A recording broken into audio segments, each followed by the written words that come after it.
welcome to Double Overtime, World's professional Ultimate League podcast. We are back after a little bit of a break as college nationals were in full swing. Glad to be back with you, though, in our little recording studio, virtual, of course. I'm Jenna, he's Sascha.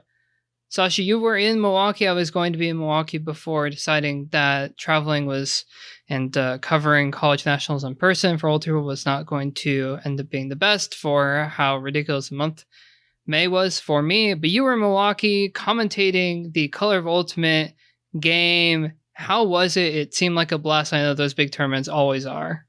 Yeah, it was a lot of fun. I've never been to college nationals before, and it was a great time. Loved watching the high level college frisbee live.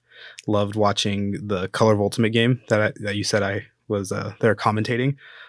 In the booth there, we were doing it was like a full ESPN broadcast, like with all of their equipment and everything. Like you were using all the ESPN equipment to do this broadcast, which was a really cool experience. Super fancy. Yeah, because like normally it's just, some random TV that someone sets up that is connected by an HDMI to the broadcast so I can see the replays and what's going on, and then a headset. But this one had, 2 monitors, and they had someone talking in our ears for stuff. And yeah, it was really cool. And it was a 4-person booth, right? There were 4 of y'all doing commentating of varying types.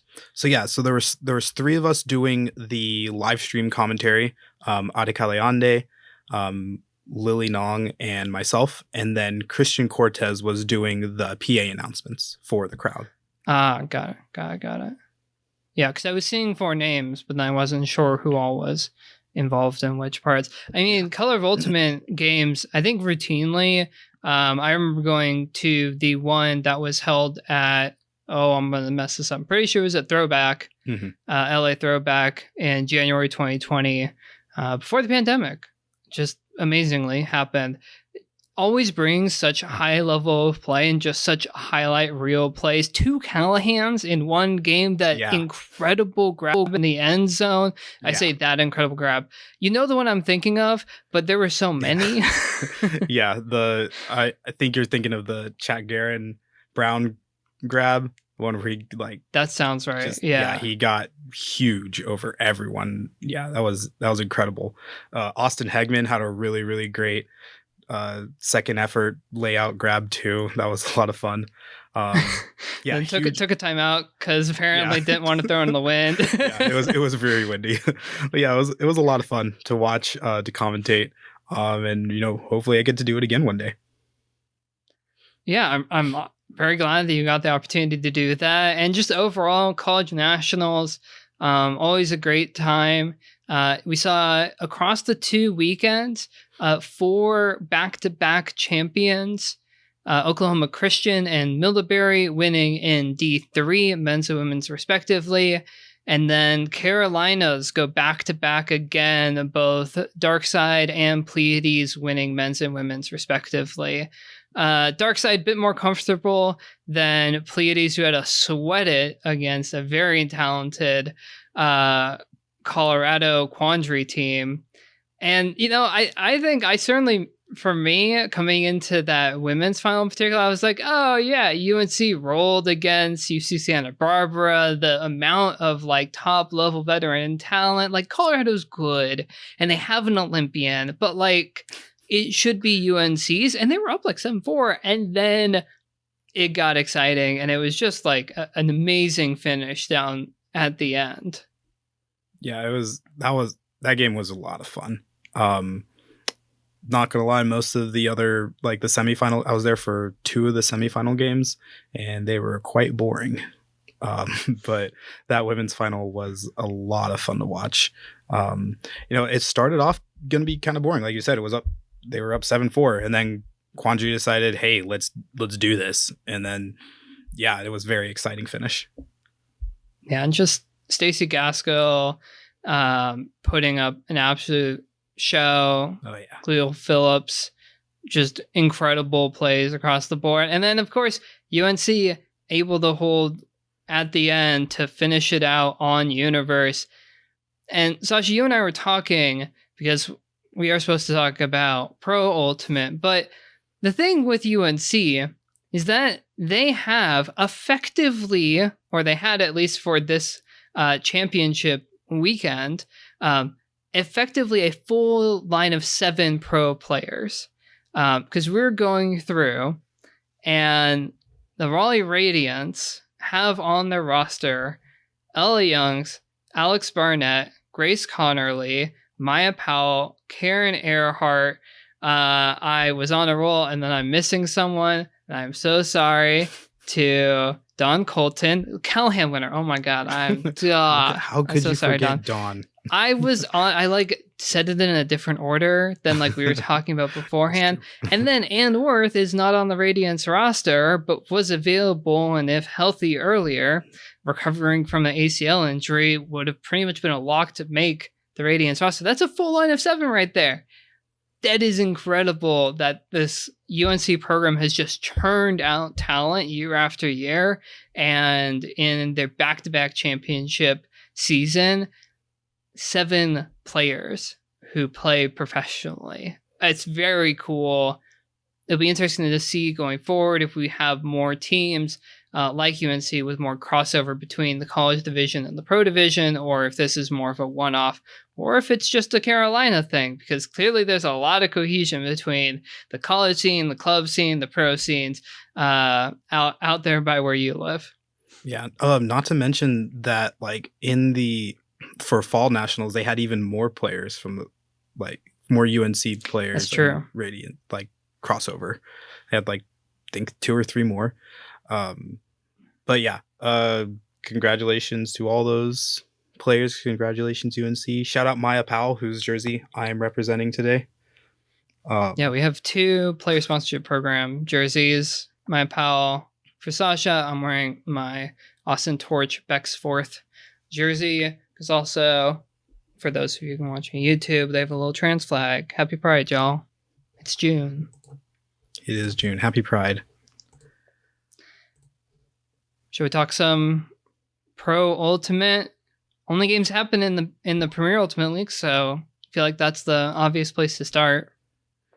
Yeah, sounds good. Speaking of Raleigh, let's get right into Raleigh. Raleigh played the Columbus Pride and won 8-17. Feel like that's pretty chalk of what we think, I guess. Pretty chalk. Teams ending up in their final records with I guess not quite. I think the Radiants have one more game this weekend. Basically opposite records. Radiant sitting at 4-1. Columbus Pride, my early season championship weekend pick, winning a single game on the season as they go 1-5. As it continues to be, Radiant, one of the powerhouse teams, they have clinched their spot in championship weekend. This is also interestingly, as we were prepping for this show, Sascha, you and I realized that this is a game that we didn't actually pick because it wasn't initially on the schedule that was put out by the PUL. And so, as far as we knew before the weekend, at least I knew, I will say, I didn't know this game was happening. And then it happened. So yeah, I was congrats Raleigh on clinching championship weekend. Yeah, I was very confused when it popped up and I was like, I don't remember talking about that one. But then, yeah, there we go. Raleigh, congratulations. Championship weekend in Columbus. In Columbus. Yeah, Columbus missing out on the championship weekend in Columbus, but Raleigh will be there. Joining them at least will be Medellin Revo Pro. Revo, a couple weeks ago, finishing out their undefeated season, beating both Atlanta and Nashville. Those 2 games, I think, were the more of the predictable games, I think. We were sort of guessing. We were at one point thinking, well, maybe the spots that Medellin might trip up might be against Raleigh or against DC or against New York. They won all of those games, won against Atlanta and Nashville, both pretty comfortably, 20-7 against Atlanta and 21-10 against Nashville. I think this again doesn't necessarily tell us that much about any of the teams that are involved. Atlanta and Nashville, two of the weaker teams on the season in the PUL, while Revo Pro, undefeated, arguably favorites. I think they have to be favorites, right? I think so. They beat both Raleigh and DC. Like those are the three strongest teams in the whole league. So I mean, they're definitely the favorites. Definitely favorites, but they're still somehow not the only undefeated team, as Portland continues to be undefeated on the season. They have two more games coming up this weekend, though, against both New York and DC. The undefeated Rising sitting at 4-0. But notably looking at, as again, and there's always shoutouts to Ryan Kindle for doing the schedule and stats and running the algorithm for who might end up making Championship Weekend. Rising currently sitting at a significantly lower algorithm rating than DC Shadow, who have two more losses than Portland, but it's because Portland has played a much easier strength of schedule than DC has, Portland not having to play against Revo Pro in particular, while DC has had to play Raleigh and Revo amongst the rest of their schedule. Yeah, and that's, East though still looking strong, right? Oh yeah, East Division looks great. Portland was able to defeat Nashville in Portland, 23-14. They opened that game up 5-1 and didn't get much better for Nashville after that. It was very wet, as it normally probably would be in Maine at this time of year. And it's kind of unfortunate that Portland, like, according to the algorithm, had might not be able to, hop into Championship Weekend, even though they are undefeated, But they do play two more games this last week. They play Shadow and Gridlock. So, we'll see which are two great teams and for the league. And so we'll see, I guess, how strong this Portland team is. Sophie Knowles is doing some incredible work. Laura Bitterman's doing some incredible work. They've got playmakers, but do they have can they put it all together against this DC and Gridlock team, though? Yeah, both games coming up on the road. And then this is a weekend. This is what we talked about coming into the season, that it very likely could come down to this final weekend, the final couple of games that Portland has on the road against New York and DC, that would determine who would make it out of that East Division. And that's very much coming true as we expected down the stretch. New York, I think, out of it, eliminated at this point, but DC and Portland both with chances to make it. Portland, if they win both of their games, they are in undefeated, no questions asked. If they lose to DC, then DC is in, and I'm pretty sure no questions asked there. And if Portland beats DC but loses to New York, then it comes down to the algorithm. Let me double check that, because Ryan very helpfully laid it out. If Shadow beat Rising, Shadow takes the wild card. If Rising beats Shadow and loses to Gridlock, Rising, Shadow, Gridlock wild card comes down to the algorithm. If Rising win out, 6-0 Revo and 6-0 Rising take the East Division. So Shadow win and you're in. Same thing for Indy. They're sitting at a 2-1 record somehow. Only 3 games played because they've had 2 games canceled. 2 games not counting to the record, including the canceled game that Indy was set to play against Milwaukee. Indy effectively declining to play. So actually, Yeah, thank you for the correction. I was going to have to look that up. Yeah, so Milwaukee actually forfeited the game. From what I have seen, I don't know if they're counting it as a forfeit, but Milwaukee could not put on the field enough people to play the game. Got it.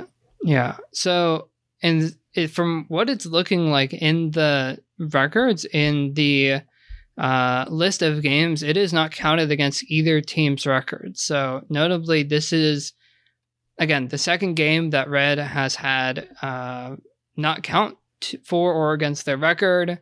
The game that finished was called off due to weather against New York. That finished before halftime, therefore did not count. Even as Indy was losing this time. Milwaukee not able to field a full team, but not actually having a forfeit on the record go in Indy's favor leaves it up to the final weekend. Indy playing against Austin. Indy wins. They are in. Indy loses. Milwaukee are in it. Sascha, I don't know all the details, but it seems to me that if you cannot fully roster, if you cannot put the people you need to on the field, then that should be a forfeit and count against you, straight up. Yeah. And because that makes the sense game this weekend is in Austin. Indy has to travel, and they have to win on the road against Torch. Otherwise, the team that couldn't field a line against them makes the championship weekend, and a team that has been under severe scrutiny amongst all of the key sexual assault allegations. It feels weird to me, and weird is probably understating it. Yeah, I agree. Like, I feel like, Indy traveled with a team. They were ready to play this game. They had enough players to play this game. And it wasn't a weather thing. It wasn't it wasn't Mother Nature doing anything wild. It wasn't, anything like that. It was literally Milwaukee not having enough players to field the team. And so in my mind, that's a forfeit. Yeah. So in my mind, I tracks think to me. Yeah. In my mind, I think that, Indy Red should be 3-1 right now, and the Monarchs should be 3-3. Yeah, I mean that would make sense, I think, intuitively, but that's not the route that the PUL has opted to go for one reason or another. So it will come down unless something drastically changes before we get to championship weekend. That if Indy win, they're in, but if they do not win, then Milwaukee will make championship weekend as the top of the Midwest division. Only other game, because we have two games that we haven't talked about, one being New York versus Austin. New York winning 13-10. Again, East Division is very good. New York sitting at a 2-2 record. However, their losses have come to, I'll make sure I get this right, to DC. Yeah, one of the best teams. And let's see, where else? They won that game, and they lost to Revo. Another one of the best teams. 2 losses on the season to 2 of the best teams, and now they get to play. New York gets to play Portland in what could be a very decisive game, depending on how the DC and Portland game goes. As for Austin, they are out. Radiant's just too good in the South. Torch probably ruining some missed opportunities. That early loss to Portland when they were in control. Definitely going to come back to bite them. Time management issues have been an issue throughout the season. Sascha, you were telling me about one that you picked up on. Folks, with all of the ultimates that's been happening recently, we haven't been able to quite catch all the footage, but Sascha, Tell us what you saw. Well, I was watching on one of the games that was tape delayed, which was the Rising versus the Pride. At the very end of the first quarter, Rising turns it over with 9 seconds left on the clock. Like, that happens.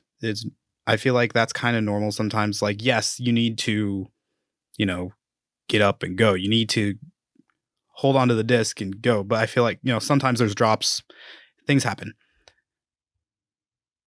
Afterwards, Columbus, very, very, very first throw with 9 seconds left on the clock was a huck that got blocked by a Portland player. And then Portland was able to hold on to the disc, work their way up the field, and score a goal to make the score 3-1. It was a break. We talked about this earlier in one of the other episodes where, when does it become a point where it's unacceptable to do that? And I feel like we're at that point in the season. We have 1 week left in the season. It is not acceptable to have these turnovers with this much time left on the clock. You have to keep the disc. If there's 30 seconds left on the clock, work it, do some resets, throw the easy throws and hold on to the disc. You want to be the last team with the disc when that time expires, so that you are the only team that has a chance to score. You have to do that, because if you don't, you end up with what happened to Austin in, I don't remember which week it was, where they essentially lost the game because of it. Time management. Yeah. You have to do it. The Austin Portland game was back in week 3. That game finishing in overtime, 17-14 with Portland winning. This game that you're describing between Portland and Columbus happened in week 7. Portland winning 16-11. So 2 games decided by a total of 8 points between them, which, okay, 4 points apiece, or 3 and 5. But still, Austin Portland goes to overtime, partially because of time management issues, and Columbus gives up opportunity to get an easy point back in a game they only lose by 5. It's something where, again, it maybe it's something that you have to get used to, and then you have to get out of your system to not immediately try and boost it when you think your time is running low or something. But if anything, if there's a turn and you have any idea that there's any amount of time left in a quarter in which possession rules matter, in the PUL, that's the first 3 quarters, in the Western Ultimate League, it was all 4 quarters. If you have any idea that there's anything close to the end of the quarter left, 30 seconds, 20 seconds left, even if it's not 10 seconds, even if it's like 30 seconds, hit an instant reset, find the easy pass, and check in with the sidelines. Sidelines should be helping. Coaches should have an idea of what the clock is hitting and when. And that then allows your team, sure, you're not taking advantage of, we're immediately putting it deep to try and take advantage of a look. Well, okay, fine. But guess what? If you reset it and you maintain possession through, that huck may not be there, but now you cannot be punished back. You either score or you don't. And that is a much better position to be in than try and go for it, risk it, take a shot for a 60-40, 70-30 shot even, and, risk a chance that it turns over and the other team gets a chance with, 1 second left on the clock. Well, now they have possession. And it just seems so fundamental. Obviously, we only have 1 weekend left in the regular season, and then we have championship weekend. I would hope the teams in championship weekend are better about this. I would very, very dearly hope we do not see these types of issues in championship weekend. But y'all, every single team in the PUL gotta be a point of emphasis going into next season. If you're a team that is eliminated, You could start now by looking back at the footage and realizing, oh, when can we communicate this? What's the situations that we were put in? And just have it in mind, because it just feels so simple. And basically all these players are going to go back to playing USAU rules and go back to playing club once the PUL season is over. So well, habits die hard, I guess. Yeah, it's definitely a change of mindset. And I do understand that, because I mean, I've been playing some AUDL this season as well, and a little bit last season, and it is it's a different strategy that you have to think about, because the game is a little different when there's time based. Yeah, absolutely. But yeah, only a couple weeks left. To cover all of the games, last one that we haven't touched on, Milwaukee, Minnesota. Tough back and forth battle. Milwaukee taking the win 14-13, putting them in position to potentially make championship weekend, depending on how the Indy Austin game goes this upcoming weekend. And yeah, it'll be interesting to see how it all plays out. We have 2 guaranteed spots already to Raleigh and Medellin. Question is, who will be joining them for championship weekend? Should we talk some picks overall for championship weekend? Well, if I remember correctly, we had both picked Milwaukee. So TBD if we both get that right or not. We had both picked DC. TBD if we both get that right. Now we both picked Raleigh, so we already have one in the bank. And then second place teams, you had picked Medellin as yours. Well, okay, that's already pointing in your case. And my second place team, as mentioned, Columbus. That's Columbus. Not so hot for me. I'm just glad that we aren't counting championship weekend picks for bonus points, because that would give you an extra boost. Should have been to bring things each. back, because we picked the exact same teams to win. We took a break, so we didn't pick 2 games that happened this past weekend, but the weekend before that in week 8, we picked all the same. We got them all right. Nothing changes there. From episode 7, by the end of that, I was holding a +6 lead overall on you. The championship weekend pick is going to drop me down to +5. And we have how many games on the calendar this weekend? Got 4 games. 4. So do we want to make it interesting going into championship weekend, or do we want to make championship weekend interesting? What do you think? Let's do championship weekend interesting. Okay.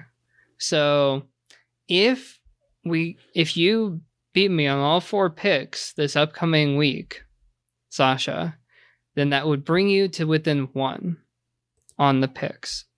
Since we are not counting championship weekend picks, bonus, or we could give you a bonus and then we'd be tied. What do you think? I'm willing to give you a bonus point, because clearly my Columbus pick was exceptionally wrong. Deal. Bonus point accepted. Okay.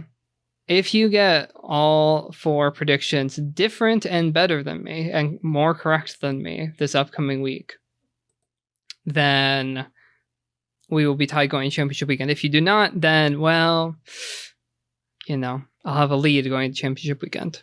So we're gonna have me sitting at +4 at the moment, TBD, based on our picks for the upcoming week. Should we do that and then talk briefly about the Western Ultimate League updates that we have heard since championship weekend? Yeah, let's do it. Let's do it. 4 games, as mentioned, and games that I think we basically have pretty much all mentioned already. First one, we will start with Indy at Austin. Sascha, who are you picking? This is a tough one for me, because we know if Indy wins, they're in. So they're going to be coming out super, super hard. At the same time, Torch looks like a more like an overall better team to me, to be honest. Does seem like they've improved throughout the season. Yeah, they definitely have. This is tough. We're in Austin. I'm gonna take Austin. Okay. Picking Austin, which would put Milwaukee in to championship weekend. I'm gonna pick different. Give you at least one chance here. I'm gonna pick Indy. I think there's a reason why they started out a little bit hot, why they've been leading the Midwest Division. And I think they can do it on the road in Austin. We have seen with the Portland game that even playing at home doesn't necessarily help if you're Torch. I am wearing the jersey, so sorry, Torch fans, Torch players. I'm picking against you while wearing your jersey, but this is how it goes. Next game? Right, next game. You go first. We have Raleigh Radiance at Minnesota Strike. Pick Raleigh. I am also in a picking game Raleigh. that doesn't matter. The team that has the best talent overall, I think, will win. Sure, some of the UNC players, if they end up playing this weekend, may be a little bit worn out from college nationals, but I think Raleigh has too much. Did you watch that last game? Did you see? Yeah, no, I did. It was ridiculous. Did you see how much they were running on game? Yeah. I don't know, 7 of the day. They're not tired out. They're good. It was such an incredible game. So much back and forth. Just like every time I thought that like someone would like make a statement play that would like finish it off for UNC or like continue to spark Colorado's comeback, and then like it didn't happen, or there was a great defensive play. It was just back and forth. Okay, I picked Raleigh. How about you? Raleigh.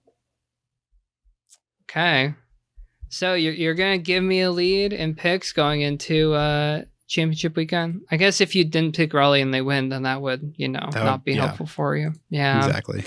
That's fair. All right, and the 2 Portland games: Portland at New York, Portland at DC.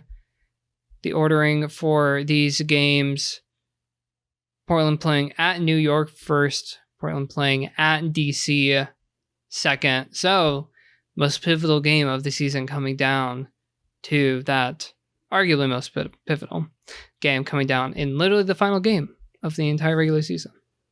Who are you picking? Let's go Portland, New York. Sascha. Okay. It's a tough one. It is a tough one. Because they both look like great teams. They both look really good. I would have liked to see Portland playing against Revo to compare. That's not going to happen. Yeah, Portland, the one team in the East that doesn't have to play River Pro. Both New York and DC had to. Yeah. And I think I'm going to go Portland for this one. Okay. You know, I gotta say, I like the pick. I think, though... But you don't agree that with it. I don't agree with it. I think Portland's schedule has just been so relatively soft compared to basically everyone else. Like, and sorry, not that is harsh on the other teams, but like per the strength of schedule, per the calculations that Ryan has, Portland's strength of schedule, which is the average win percentage of the teams played, is 0.174, by far the lowest of any other team. Which, okay, to be fair, their record is 100%. So any teams that play them are going to have a stronger strength of schedule, and all the teams they beat are going to have worse strength of schedule because they beat all the other teams. But 0.174 is not good. And I don't know against two Portland teams. The Clemson of the PUL. Yeah. Go. Make a South Carolina reference there. Oh, wow. Clemson Tigers generally beating up on the ACC and football. The unfortunate ACC. Yeah, there's lots of different examples. I mean, at one point you could have said the USC Trojans in the Pac-10, Pac-12, but that hasn't been true in a while. Mostly the Pac-12 just beats up on itself over and over again. That's true. Sorry, this is not a college football podcast. This is a pro ultimate. I'm picking New York, and I'm also picking DC. I just think DC and New York both showed how well they can play in playing tight with Medellin, who is undefeated, who also, for Medellin, oh, then is their strength of schedule not included because they're already top? Yeah, never mind. They're not included, but I would presume they have a better strength of schedule than Portland because they have played New York, DC, Raleigh. Yeah, they're and also Atlanta and Nashville. Yeah, I feel like their strength of schedule is probably probably decent. Yeah. How about you? I'm choosing DC. All right. You can't not. Yeah. I mean, and that would put DC in. I think here's the thing. This is something that's been talked about for a while before we knew how everything would get sorted and how the algorithm was looking. That, like, is there a world in which Portland makes it into championship weekend over a team that they lost to in a situation where it was like down to records and Portland had a better record than DC, but a much weaker strength of schedule and a loss to DC. But per what we understand, it is purely down to algorithm.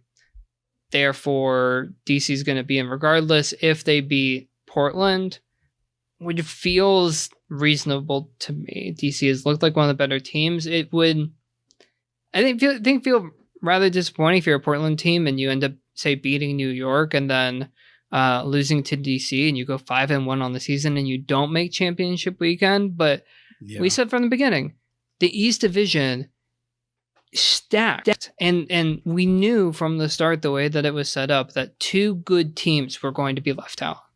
We knew from the start that in the division with Medellin, DC, New York, and Portland, two good teams are going to be left out. And that's just going to be how it's going to be when you have an uneven schedule like the PUL does. That's just how it is. If we don't like it, well, a more balanced schedule. Maybe you can't have every team play every team right now. That would be an 11-game season, but do you make sure that every single team within the division plays every other team within the division? Because that isn't currently the case because Portland didn't have to play Revo Pro. Is there any, are there other ways where you can try and balance out the schedule? It'll be interesting to see come 2023 if there are any sorts of those adjustments because, yeah, it's a little funky to have either DC, a team that has pretty clearly been one of the best teams in the league, not make it, or Portland, who might end up with the 5-1 record and not make it. Any other thoughts on the whole situation, Sascha? I think there's an argument to be made for going to next season for Raleigh to be in the East Division and Medellin to be in the Southwest Division. But then, that East Division will still be insane. Yeah. But I think that because of how far Medellin has to travel, being in the South Division would be easier for them, if that makes sense. Yeah. Especially if they continue to do, to continue playing teams. I think also if the PUL continues to try and do, as they've done on occasion this season, to have a little bit of like a mini, not quite tournament, but a host team, and a little bit of a mini weekend. Round robin type thing. A round robin, more of a format. Excuse me. Not quite the full weekends that the Western Ultimate League was doing, which were very similar, but the PUL weekends haven't had that same feel or branding for that matter. But if you have something like that, well, then Medellin flies into Austin or whatever the nearest Texas airport is to Austin. And then, you have Nashville travel out, and then you have a little round robin between those 3 teams, that sort of thing. Medellin comes up to Atlanta, and then you have Raleigh come down, and then you have a little weekend in Atlanta, and then Medellin will have played Austin, Nashville, and Atlanta in that situation, or depends on how you move teams around. Yeah. But regardless, you could have a situation where you have a couple of these weekends and you ensure that that Revo plays all of the teams in their division. Didn't happen this season. Hopefully the PUL will be able to make it happen for next season. But again, nature of an uneven schedule, nature of trying to make it work with the different cities and the scheduling and flights and all of that. So understandable, does lead to the unfortunate consequence of a couple of really strong teams are going to miss out. But yeah, such as uneven scheduling. That kind of reminds me of what happened in the college division this year too, with the New England region. Northeast men's. Yes. Right? Yes. Northeast men's had basically 5 eligible 5 or 6 teams, only 2 bids. Yeah, that was wild. Yeah. That was so many teams got left out because of the way that it all worked out. That's unfortunate. And we briefly made a reference to college football. College football has pretty routinely had this question come up. Should an undefeated Central Florida team make it, or does a 1-loss Big 12 team versus a 1-loss Pac-12 team deserve it more, or a 2-loss SEC team? We also see this in pro football. The NFL has different things around the top teams playing better teams the next season after they do better. Anyway, there are mechanisms for it. I would be interested in the PUL exploring some of the different options and ways that maybe you do shuffle around the division. Maybe you figure out ways for, the top teams to play the top teams and give a softer schedule to some of the teams that didn't do as well this season. I don't know. I think there are options because you just hate to see it. Teams that feel they deserve to go and arguably do by having really good records and playing really well, but missing out just because of limitations of having only 4 teams make championship weekend in a 12-team league. I think expand the playoffs, right? You could expand championship weekend. They could pull a UCF and hang their own banner. They could. Portland Rising. Here's the thing, though, and we'll get off this little soapbox in a sec and move on to talking about the Western Ultimate League Showcase game that's supposed to be coming up here soon. It just feels the UCF situation. They went literally undefeated versus Portland. If they go undefeated, they will make championship weekend. That is true. If they lose to DC and don't make it because they lost to DC and DC makes it instead, that feels better just because of head to head. But yeah, regardless, it's still a little funky one way or another. So anyway, PUL scheduling is something maybe to work on. It was fine this season with all the limitations, and hey, I think obviously room for growth, but you'd expect that, especially first real season after expansion. Yeah. So as it goes in these situations. Yeah. All right. I'm done with the PUL. Done. Going on to you, and you all thought we were done with the WUL, but we're not. The WUL isn't done. We're not done. We're going forward. June 18th, University of Denver campus. After the AUDL game of the Colorado Summit versus the Seattle Cascades game, there will be a WUL Showcase game. Should be fun. Always love showcase games, and this is going to be an assortment of players, an all-stars game, basically playing other all-stars, I think. I don't know what all details that we've gotten yet. Watch athletes from each. I'm looking at the tweet from May 19th on the Western Ultimate League Twitter page. Watch athletes from each team combine forces and play against each other. Rosters will be coming out soon. Stay tuned. Yeah, cool. I mean, hey, All-Star Games. You enjoy All-Star Games, right? All-Star Games are always fun. All-Star Games are great. I don't know if it's like, the like All-Stars from each team, or if it's just like, a few players who are available that weekend to go. Yeah, I'm not sure. And June 18th is Saturday. It'll be interesting to see how it all shakes out. I mean, if anything, the Western Ultimate League has showed in their first full season just an incredible level of talent, incredible platform for their players. Pretty routinely getting either on SportsCenter or generating plenty of SportsCenter worthy highlights. We only had 4 games over Championship Weekend just a few weeks ago, and there were just incredible plays after incredible plays after incredible plays. And I think it's fun and good. It is interesting that I was double checking the dates, and the PUL Championship Weekend is happening June 18th and 19th, from what I can tell. So we will have basically a double header of sorts with the Western Ultimate League Showcase Game and the PUL Championship Weekend happening on the same weekend. And then we're pretty much done, folks. That'll be it from us, at least for a while. So, a couple of good weekend.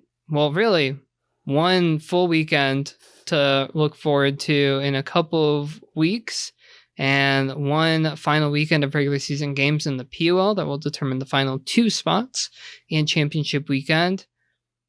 That's basically it. So our show next week will be set to recap the games that happened this upcoming weekend and talk some about the upcoming PUL Championship Weekend. Then we'll have a week of something, probably previewing both the Showcase Game and the PUL Championship Weekend, and then we're reviewing both of those things. And we'll see how much more we do after that, given that the seasons will have wrapped. But keep you in the loop. Sascha, any thoughts, comments as we start to wind down season 1 already of Double Overtime? It's been a quick season. It has been an amazingly quick season. It's been very quick. Like it doesn't feel very long ago that we were just recording episode 1 and having to do season previews for both the PUL and the WUL and a mid-season update and first weekend recaps. And now we're done with the Western Ultimate League season, except for the Showcase Game, and we have only one regular season weekend left for the Premier Ultimate League. Well, that's gonna be it. Any last thing, Sascha? Good luck to everybody playing this weekend and in the championship weekend. So yeah, good luck to everyone involved in the games, and to those sitting at home crossing your fingers or rooting on your teams as we wrap the Premier Ultimate League regular season and look forward to championship weekend and the Western Ultimate League Showcase Game. No sub-only bonus segment this week. There has been a lot of Ultimate, a lot happening in the Ultimate universe right now. And Sascha and I honestly just need a bit of a breather. So no subs only this week. But we'll be back for probably our third to last episode of season 1 next week, if I'm counting correctly. Yes, I believe so. Yeah, we have next week. Yeah, I think so. Skip week and then review week. Right. Yeah. That's the one. Preview week and then review week. Yeah. So that'll be it. That'll do us for this episode of Double Overtime. Thank you for joining us. As always, you can let us know your thoughts at OOT Pod on Twitter, doubleovertime@old2world.com is our email address. Let us know your thoughts, your picks, and who you think will make the PUL Championship Weekend. I've been Jenna Weiner. He's been Sascha Vogel. Till next week. Talk to you then. Bye.